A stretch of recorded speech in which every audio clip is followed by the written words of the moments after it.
Madame la présidente, madame la ministre, monsieur le président de la commission, madame le rapporteur, mes chers collègues. Aux côtés des grands monuments historiques que nous connaissons tous se tient une myriade de monuments plus discrets: moulins, fontaines, anciennes manufactures, chapelles, colombiers, bateaux de pêcheurs, à la voile.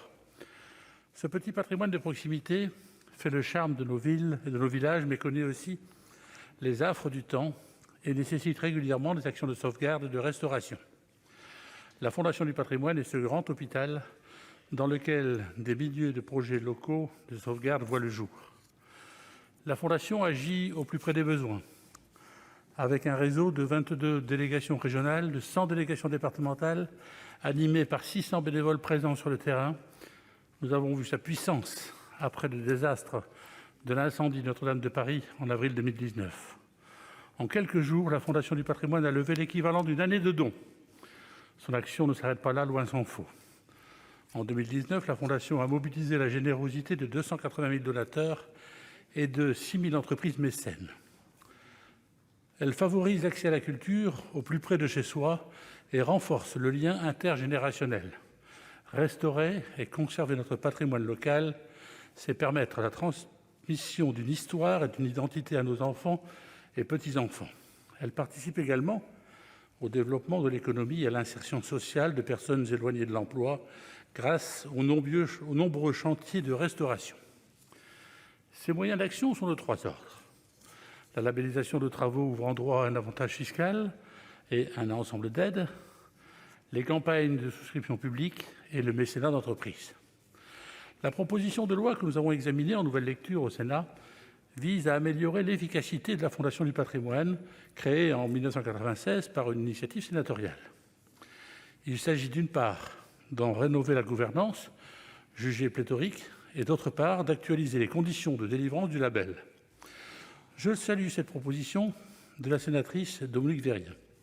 En tant qu'élu d'un département rural, je mesure particulièrement l'importance du soutien de la Fondation du patrimoine aux initiatives locales de restauration du patrimoine de proximité que nous pouvions autrefois soutenir directement en mobilisant la réserve parlementaire. Aussi, l'article 1 proposait-il d'étendre le périmètre de la labellisation au patrimoine situé dans des communes de moins de 20 000 habitants contre 2 000 actuellement. Cette disposition, adoptée entre-temps dans le cadre de la troisième loi de finances rectificative, était supprimée.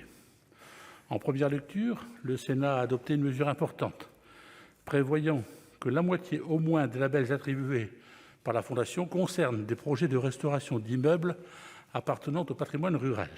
L'Assemblée nationale a, de son côté, assoupli les conditions d'octroi du label en précisant que les propriétaires s'engageant à rendre leurs biens accessibles au public pourraient en bénéficier en complément des propriétaires dont le bien est visible depuis la voie publique. L'article 3 vise à réformer la composition du conseil d'administration de la Fondation en resserrant le nombre de ses membres et en associant plus étroitement les mécènes et les communes rurales. Il était également proposé un mécanisme de réaffectation des dons non utilisés à l'article 5. Je regrette sa suppression, bien que je puisse comprendre les risques d'inconstitutionnalité qu'il présentait. La Fondation du patrimoine possède l'équivalent de 10 millions d'euros immobilisés en raison de projets abandonnés.